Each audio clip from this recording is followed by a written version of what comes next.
नमस्कार, मैं श्रुति सिंह। स्वागत है आप सभी का इनसाइड झारखंड न्यूज के इस बुलेटिन में। चलिए जानते हैं आज की खबरों के बारे में। जमशेदपुर सिविल कोर्ट में पेशकार पर हुए जानलेवा हमले के बाद जिला व्यवहार न्यायालय सरायकेला की सुरक्षा बढ़ा दी गई है ताकि कोर्ट परिसर में असामाजिक तत्वों की किसी संभावित मंशा को विफल किया जा सके। इस बीच प्रधान जिला एवं सत्र न्यायाधीश विजय कुमार के नेतृत्व में पुलिस अधीक्षक डॉक्टर विमल कुमार एवं एसडीपीओ हरविंदर सिंह ने पूरे सिविल कोर्ट एरिया का निरीक्षण किया। साथ ही उन्होंने कोर्ट एरिया की सुरक्षा को और मजबूत करने के निर्देश दिए। खासकर कोर्ट के मेन गेट, वॉच टावर एवं कोर्ट हाजत में तैनात सुरक्षा बलों को और अधिक बारीकी से लोगों की जांच करने का निर्देश दिया गया। प्रधान जिला एवं सत्र न्यायाधीश ने निरीक्षण के दौरान कहा कि जांच में पुलिसकर्मी किसी तरह की कोताही नहीं बरते, सभी लोगों की प्रॉपर जांच होनी चाहिए। पुलिस अधीक्षक डॉक्टर विमल कुमार ने कहा कि सुरक्षा व्यवस्था को लेकर पुलिस पदाधिकारी एवं कर्मियों को निर्देश दिया गया है। कोर्ट की सुरक्षा को लेकर जल्द ही बार एसोसिएशन के साथ एक महत्वपूर्ण बैठक होगी। बैठक में न्यायालय में सुरक्षा को लेकर अधिवक्ताओं से भी विचार विमर्श किया जाएगा। इसमें जो भी है एहतियातन हम लोग इस पे जो भी है पीडीए सर का जो भी निर्देश प्राप्त हुआ है, हम लोग उस आलोक में अभी यहाँ पे सारा जो भी गेट्स में हमारा सुरक्षाकर्मी है उसका जायजा हम लोगों ने लिया है। संतरी गार्ड्स कितने लगे हैं उसका हम लोगों ने मॉनिटर किया है और कहाँ कहाँ फोर्सेस बढ़ाने की आवश्यकता है। जो भी पेट्रोलिंग टीम्स कर रही है वो कैसे कर रही है, उसमें बल की आवश्यकता है, उसको भी जल्द से जल्द उन सभी चीज़ों को ठीक कर लिया जाएगा। साथ ही साथ जो भी पार्किंग को लेकर के जो अभी व्हीकल्स यहाँ पे पार्क होते हैं उनमें भी प्रॉपर स्टिकर उसमें रहेगा, तभी उसकी एंट्री होगी और किन की एंट्री होगी किन की नहीं एंट्री होगी उसको लेकर के एक बैठक भी जो है वो डीए सर के द्वारा वो जो है। और इधर जमशेदपुर में एक बार फिर सूर्यधाम मंदिर को लेकर विधायक सरयू राय और पूर्व मुख्यमंत्री रघुवर दास के बीच खींचातानी का दौर शुरू हो गया है। इस बीच दोनों पक्ष एक दूसरे को पटकनी देने की तैयारी में है। इस पूरे मामले को फिलहाल आने वाले चुनाव से जोड़कर भी देखा जाने लगा है। बिष्टुपुर स्थित आवासीय कार्यालय में जमशेदपुर पूर्वी के विधायक सरयू राय ने एक प्रेस वार्ता आयोजित कर विभिन्न मुद्दों को मीडिया के समक्ष रखा। इस दौरान उन्होंने कहा कि जमशेदपुर अक्षेस अपने क्षेत्र में नागरिक सुविधाएं नहीं दे पा रही है, उसका कार्य निष्क्रिय हो चुका है, जिसे लेकर अक्षेस को 15 दिनों की मोहलत दी गई है। उसके बाद साफ सफाई, शुद्ध पेयजल एवं अन्य सुविधा को लेकर दबाव बनाया जाएगा। वहीं सूर्य मंदिर परिसर में किए जा रहे विकास कार्य को लेकर रघुवर दास गुट द्वारा विरोध करने के खिलाफ सरयू राय ने भी कमर कस ली है। उन्होंने कहा कि 4 सितंबर को उनके खिलाफ डीसी कार्यालय में प्रदर्शन करने के आह्वान पर वे भी 15 दिन बाद दोगुने से ज्यादा संख्या में लोगों को लेकर उनके खिलाफ प्रदर्शन करेंगे। उन्होंने ये भी कहा कि पूरे सूर्य मंदिर परिसर को क्रीड़ा परिसर बनाने का प्रयास किया जा रहा है ताकि इस परिसर में भी राष्ट्रीय स्तर पर खेल का आयोजन किया जा सके। इस दौरान विधायक सरयू राय ने रघुवर गुट पर सोशल मीडिया के माध्यम से अफवाह फैलाने का भी आरोप लगाया। कहा कि उसके जवाब में वे पूरे कोल्हान सहित झारखंड में घर घर पैम्पलेट बांटकर और सभा का रघुवर दास की 2005 से 2020 तक सूर्य मंदिर में किए गए कारनामों की जानकारी देंगे। इसके अलावा चिल्ड्रन पार्क की आत्मकथा नामक पुस्तक उन्होंने लिखी है, जिसका 15 दिनों के भीतर विमोचन करने की उन्होंने बात कही। ये पुस्तक 32 पेज का होगा, जिसे लोग 10 रुपए में खरीद कर इस परिसर की जानकारी प्राप्त कर सकेंगे। नमकीन और क्या क्या बेचते रहे हैं, ये व्यवसाय करते रहे हैं, ये निजी व्यवसाय भी किया उन्होंने। और शंख उद्यान के लिए 5 रुपए का टिकट अलग से, चिल्ड्रन पार्क के लिए 5 रुपए का टिकट अलग से, ये व्यवसाय होते रहा है। ये व्यवसाय इस रूप में न हो कि किसी निजी आदमी के या समूह के कब्जे में हो। जो भी हो, जिला प्रशासन और जेएनएससी को उसका लाभ होना है तो लाभ हो, घाटा होना तो घाटा है, वो सहें, अपने फंड से भी कुछ लगाएं। ये जेएनएससी करे, सरकार से करे, ये मेरा प्रयास है। अब ये मेरा यह प्रयास पच नहीं रहा है, इसलिए नहीं पच रहा है कि उनको लगता है कि अब हम आगे भी कोई सूरत बनेगी तो हम इसको अब इस रूप में नहीं करा सकते जैसे हम पहले कराते रहे। तो एक अनधिकृत व्यवसाय अवैध वसूली ये इससे बंद हो रही है। और शासन प्रशासन से मैंने दिया है, मेरी योजनाएं स्वीकृत हो गई हैं, उसका पैसा भी रिलीज हो गया। ये होगा, अब कोई बाधा होता है और शासन प्रशासन उस बाधा के सामने दबता है, तो मैंने बड़ी विनम्रता से कल उपायुक्त के जाकर कहा कि 4 सितंबर को ये लोग आपके यहां प्रदर्शन करने वाले हैं, आप ड्रोन से ऊपर से फोटोग्राफी कराइए, उसकी संख्या निर्धारित करिए कितनी संख्या थी, उसके 2 गुना से अधिक की संख्या लेकर मैं आपके पास 15 दिनों के पास आऊंगा और इन्हीं मुद्दों को लेकर आऊंगा। ये कोई दबाव की बात शासन प्रशासन में नहीं होनी चाहिए। नियम कानून जो कहता है, नियम कानून के हिसाब से शासन प्रशासन काम करे। अनियमितता जमशेदपुर में पहले ही बहुत अधिक हो चुकी है, कोई सड़क कोई मोहल्ला ऐसा नहीं। और उधर मुख्य निर्वाचन पदाधिकारी के रवि कुमार और विभाग के सदस्यों ने शनिवार को हटिया विधानसभा शहरी क्षेत्र के इलाही नगर, संजीवनी नगर और जाकिर कॉलोनी में घर घर जाकर मतदाताओं से मुलाकात की। मतदाता सूची से जुड़े मामले से संबंधित उनकी शिकायतों व सुझावों को जाना। इसके अलावा मतदाताओं से जुड़ी शिकायतें सुनी और उसके समाधान का आश्वासन दिया। मुख्य निर्वाचन पदाधिकारी के रवि कुमार ने आम मतदाताओं से सीधे वार्तालाप कर ये जानने का प्रयास किया कि उनके परिवार में कोई पात्र मतदाता छूट तो नहीं गया है, क्या बीएलओ उनके घर घर जाकर सत्यापन कर रहे हैं। साथ ही मतदाता सत्यापन के उपरांत क्या घर के बाहर स्टिकर लगाए गए हैं। इतना ही नहीं, उन्होंने एक अपार्टमेंट और 2 स्लम इलाके के मतदाताओं के बीच बैठकर उनसे सामूहिक विमर्श भी किया।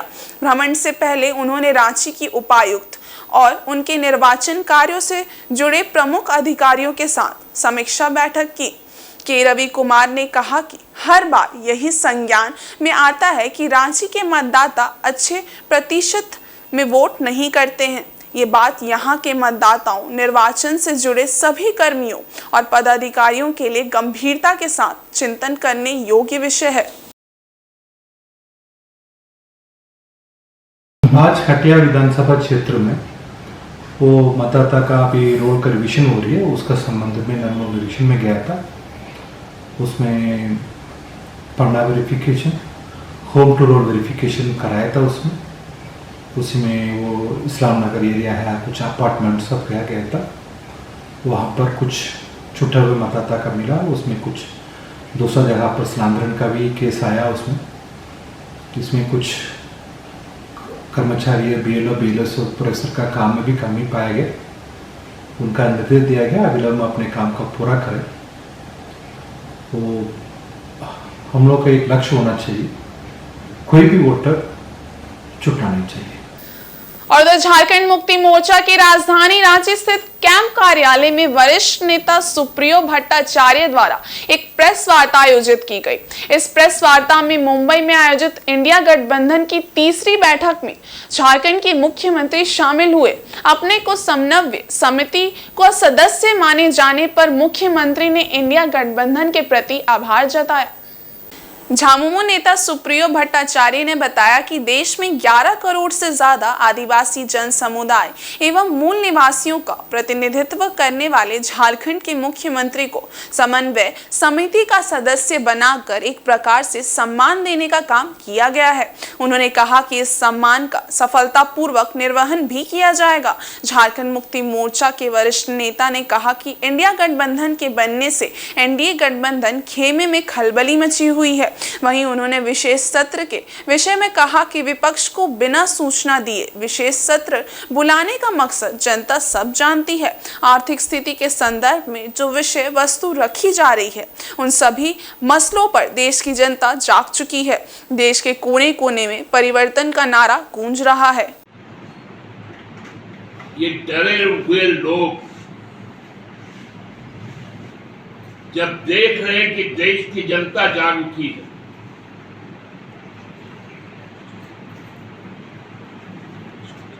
हम लोग एक नारा सुनते थे, जुल्मी कब तक जुल्म करेगा, सत्ता के गलियारों से अब जर्रा जर्रा गूंज रहा है परिवर्तन के नारों से। ये नारा चुकी और इधर पश्चिमी सिंहभूम के डीसी अनन्या मित्तल ने जिला सभागार में जर्जर मतदान केंद्रों के स्थानांतरण को लेकर सभी मान्यता प्राप्त राजनीतिक दलों के प्रतिनिधियों के साथ बैठक की। इस दौरान चाईबासा के 3 मतदान केंद्रों के अलावा जगन्नाथपुर के 3 मतदान केंद्र, मनोहरपुर के 1 और चक्रधरपुर विधानसभा क्षेत्र के 1 मतदान केंद्र का भवन जर्जर होने के कारण स्थल परिवर्तन करने का प्रस्ताव रखा गया। इस पर राजनीतिक दल के सदस्यों ने सहमति प्रदान कर दी, जिसके बाद झारखंड के मुख्य निर्वाचन पदाधिकारी को इसकी स्वीकृति के लिए प्रस्ताव भेजने का निर्णय लिया गया। इसके अलावा चाईबासा के 8, मझगांव के 13, जगन्नाथपुर के 6 और मनोहरपुर विधानसभा क्षेत्र के 9 मतदान केंद्र का नाम परिवर्तन से संबंधित प्रस्ताव भी रांची मुख्य निर्वाचन पदाधिकारी को भेजा गया है। इस खास बैठक में सभी विधानसभा के निर्वाचक, निबंध पदाधिकारी, प्रखंड विकास पदाधिकारी सहित लगभग सभी राजनीतिक दलों के प्रतिनिधि मौजूद थे। वहीं जमशेदपुर आम आदमी पार्टी की ओर से साक्षी गोल चक्कर के समीप केंद्र सरकार की नीतियों के खिलाफ 1 दिवसीय धरना प्रदर्शन किया गया। इस दौरान आम आदमी पार्टी के नेताओं व कार्यकर्ताओं ने केंद्र सरकार के खिलाफ जमकर नारेबाजी की। इस मौके पर आम आदमी पार्टी के जमशेदपुर पूर्वी विधानसभा के अध्यक्ष अभिषेक कुमार ने कहा कि देश में केंद्र सरकार ने जो स्थिति बना दी है वो मानो अघोषित आपातकाल है। सरकार ने न्यायपालिका और कार्यपालिका को अपने अधीन बना लिया है। ईडी और सीबीआई का गलत उपयोग केंद्र सरकार कर रही है। इस धरना प्रदर्शन के माध्यम से मांग की गई कि लोकतंत्र के हिसाब से देश चलना चाहिए, साथ ही देश का जो संविधान है उसके तहत ही देश चलना चाहिए। आज हमारा भारतवर्ष खतरे में है। हमारा पूरा भारत संक्रमण काल से गुजर रहा है। जैसे कि अभी हमारे सर ने बताया कि अघोषित आपातकालीन हमारे देश में लगा दी गई है। इसको घोषणा नहीं किया गया है, लेकिन आपातकालीन के कंडीशन से पूरा देश गुजर रहा है। हमारी न्यायपालिका कार्यपालिका को अपने अधीन बना लिया गया है। हमारी ईडी, आईडी, सीबीआई जैसे ऑर्गेनाइजेशन को अपने अधीन अपने हिसाब से अपने फायदे के लिए रन किया जा रहा है। तो इसके खिलाफ हमारी आम आदमी पार्टी यहाँ पर धरना प्रदर्शन में बैठी हुई है और हमारी मांग है कि लोकतंत्र के हिसाब से हमारा देश चलना चाहिए। जो लोकतंत्र के नियम है, रूल्स है, हमारा संविधान के हिसाब से, हमारे संविधान में जो जितने कानून बनाए गए हैं उसके हिसाब से हमारा देश को चलना चाहिए, जो कि नहीं चल रहा है। तो हम लोग ये लोकतंत्र को बचाने के लिए, लोकतंत्र के बचाव के लिए आम आदमी पार्टी यहाँ पे दिवसीय धरना प्रदर्शन कर रही है। और इधर पश्चिमी सिंहभूम जिला मुख्यालय चाईबासा के पिल्लई हॉल में राज्य स्तरीय योग प्रतियोगिता का आयोजन किया गया। इस प्रतियोगिता का उद्घाटन कोल्हान प्रमंडलीय आयुक्त मनोज कुमार के अलावा उपायुक्त अनन्या मित्तल एवं योगा फेडरेशन के पदाधिकारियों ने सामूहिक रूप से दीप प्रज्वलित कर किया। इस राज्य स्तरीय योग प्रतियोगिता में 200 से अधिक प्रतिभागी भाग ले रहे हैं। जूनियर सेक्शन की योग प्रतियोगिता का आयोजन पिल्लई हॉल में और सीनियर सेक्शन का आयोजन राजस्थान भवन में किया जा रहा है। कार्यक्रम का संचालन जिला के सचिव कन्हैया लाल अग्रवाल द्वारा किया गया।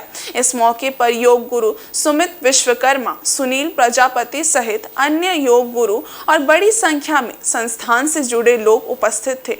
इस दौरान प्रतिभागियों ने कई आसन प्रस्तुत किए। मौके पर प्रमंडलीय आयुक्त मनोज कुमार ने कहा कि आत्मा से परमात्मा के मिलन का नाम ही योग है और इसे हम योगा कहते हैं। योग हमारा अपना शब्द है और हम इसी पर कायम रहेंगे। योग हमें स्ट्रेस मैनेजमेंट सिखाता है। इसको लेकर स्कूलों में इसके प्रचार प्रसार की ज़रूरत है। अगर ऐसा होता है तो बहुत अच्छी बात होगी। इससे बच्चों को अच्छी जानकारी मिलेगी और कोटा जैसी घटनाएं नहीं होंगी। उन्होंने कहा कि योग के प्रचार प्रसार कर हमें इसे घर घर तक लेकर जाना है। इस मौके पर उपायुक्त अनन्या मित्तल ने कहा कि योग संगठन और फेडरेशन के सानिध्य में योग के क्षेत्र में बढ़ चढ़कर कार्य हो रहे हैं और राज्य स्तरीय प्रतियोगिताएं भी आयोजित हो रही हैं। उन्होंने कहा कि योग फ्यूचर हेल्थ के लिए काफी कारगर साबित हो रहा है। बच्चे और बड़े सभी अपनी प्रतिभा को देखकर इस प्रतियोगिता में भाग ले रहे हैं। योग इंडिया फेडरेशन के अध्यक्ष संजय झा ने ने बताया कि भारतीय योग को ओलंपिक संघ से भी मान्यता मिल गई है और संभावना है कि 2030 के ओलंपिक खेलों में योग के प्रतिभागी योग की प्रतिस्पर्धा में भाग लेंगे। जब योग से योगा हुआ, लोग योगा ही बोलते हैं, तो एक रिक्वेस्ट है कि जो ऐसा अवॉइड कीजिए। हमारा योग है ओरिजिनल वर्ड, आत्मा का परमात्मा से मिलन, वो योग है और उसको हम लोग योगा कर दिए, मतलब इंटरनेशनली एक्सेप्टेबल वर्ड हो गया वो।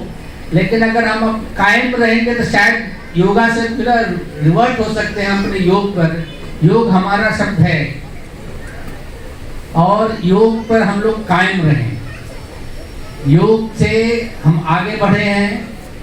अभी हाल के दिनों में कई स्कूल कॉलेज में भी देखते हैं, अभी हाल के दिनों में कितना दर्द होता है, कोटा में बच्चे सुसाइड कर रहे हैं। कई जगह स्कूल कॉलेज में इतना टफ कंपटीशन हो गया है कि बच्चे स्ट्रेस मैनेजमेंट नहीं कर पा रहे हैं। ये जो योग है हमें यही सिखाता है। अगर योग को हम हर घर में, हर स्कूल में प्रोपेगेट करें, इसको पॉपुलराइज करें, इसको अडॉप्ट करें, तो हम समझते हैं कि एक सिंगल सुसाइड का केस नहीं आएगा। कम से कम इस आंदोलन को हम इस पिल्ले हॉल से स्टार्ट करें कि योगा नहीं, हम योग जानते हैं और योग को हम प्रोपेगेट करेंगे, हर घर तक ले जाएंगे और इसकी सेवा, इसके सिखाने का जो हमारा सिस्टम है ऑनलाइन भी करें। हमने कन्हैया लाल जी से भी बात की कि आप ऑनलाइन कराएं, उसको पॉपुलराइज कराएं इसे। जो कार्यक्रम की शुरुआत हुआ इसको लेकर आज यहाँ पर पिल्लई हॉल में स्टेट योगा कॉम्पिटिशन का उद्घाटन किया गया। पूरे राज्य भर से यहाँ पर लोग उपस्थित हुए हैं, इसमें प्रतिभागी उपस्थित हुए हैं।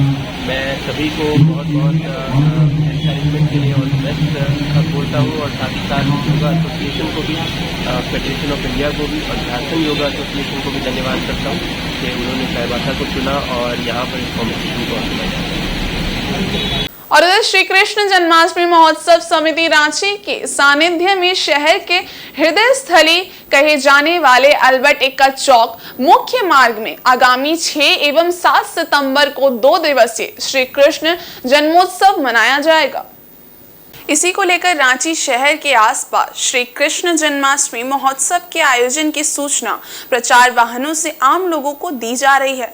जनमानस को कार्यक्रम में शामिल करने के लिए आयोजन स्थल से शनिवार को एलईडी प्रचार वाहन को रवाना किया गया। गणमान्य लोगों को आमंत्रण देकर कार्यक्रम में शामिल होने का आग्रह किया जाएगा। ये प्रचार रात्रि में भी लोगों को दिखेगा। समिति के अध्यक्ष ने कार्यक्रम की विस्तृत जानकारी देते हुए बताया कि इस बार श्री कृष्ण जन्माष्टमी उत्सव के मौके पर 7 सितंबर को मां गंगा को स्वच्छ और निर्मल बनाने को लेकर भव्य झांकी बनेगी जो अद्भुत और आकर्षक होगी। साथ ही राज्य सहित बाहर के कलाकारों द्वारा गंगा अभिनंदन स्तुति का कार्यक्रम रात्रि 8:30 बजे से आरंभ होगा। वेदों के मंत्र उच्चारण कर एवं शंख मृदा की ध्वनि के साथ पुष्पों की वर्षा कर भी कार्यक्रम होगा। आज से 11 साल पूर्व मेन रोड में दही हांडी फोड़ प्रतियोगिता का शुभारंभ हुआ था, जो लगातार निर्बाध गति से आज तक चले आ रहा है। इस बार 6 और 7 सितंबर को हम लोग ये महाआयोजन कर रहे हैं। 6 तारीख को शाम को 4 बजे यहाँ पर बाल गोपाल प्रतियोगिता होगी। बाहर से आए हुए भव्य कलाकारों के द्वारा भव्य नाट्य मंच होगा एवं शाम को 6 बजे झांकी का उद्घाटन होगा, जिनमें समाज के तमाम धार्मिक और सामाजिक संगठनों के लोग रहेंगे। बच्चों को अच्छा और उचित पुरस्कार दिया जाएगा, सांत्वना पुरस्कार दिया जाएगा और ये कार्यक्रम रात्रि 8 बजे तक चलेगा। दूसरे दिन 7 तारीख को कार्यक्रम 5 बजे चलेगा, जिसमें बुंदेलशहर, उत्तर प्रदेश, दिल्ली, मथुरा, कलकत्ता, पटना और बहुत से जगह से कलाकार आ रहे हैं जो अपने अपने द्वारा रंगमंच का भव्य कार्यक्रम रखेंगे। उस दिन एक विशेष कार्यक्रम हम लोग कर रहे हैं कि जिसमें भजन प्रतियोगिता के साथ में, चूँकि हम लोगों के देव यहाँ पर एक सूर्य देव है, एक गंगा मैया है और एक हमारी है गंगा मैया। गंगा मैया अपवित्र हो रही है, लोग उसे विशुद्ध कर रहे हैं, तो इसके लिए गंगा अभिनंदन की स्तुति हम यहाँ रात्रि 8:30 बजे विशेष तौर पे करेंगे, जिसमें भव्य झांकी के द्वारा उसका अवलोकन भी किया जाएगा। इसका मुख्य उद्देश्य है कि गंगा को पवित्र करें, जल बचाएं, जल का संरक्षण करें, पर्यावरण हमारा अच्छा रखना हमारा मुख्य उद्देश्य है। इसी के रूप के अंदर में मेन रोड में दही हांडी प्रतियोगिता होगी। रात्रि 10:30 बजे मटकी फोड़ प्रतियोगिता का आयोजन होगा और अच्छी रूप के अंदर में जो भी कार्यक्रम होगा 125 सदस्यों के साथ मिलकर इस कार्यक्रम को संपादित किया जा रहा है, जो निर्बाध गति से चल रहा है और इसका कार्यक्रम इस बार हर कार्यक्रम से अनोखा होगा। और इस बुलेटिन में बस इतना ही। ब्रेक के उस पार हैं कुछ और खास खबरें, तब तक के लिए देखते रहिए इनसाइड झारखंड न्यूज। धन्यवाद।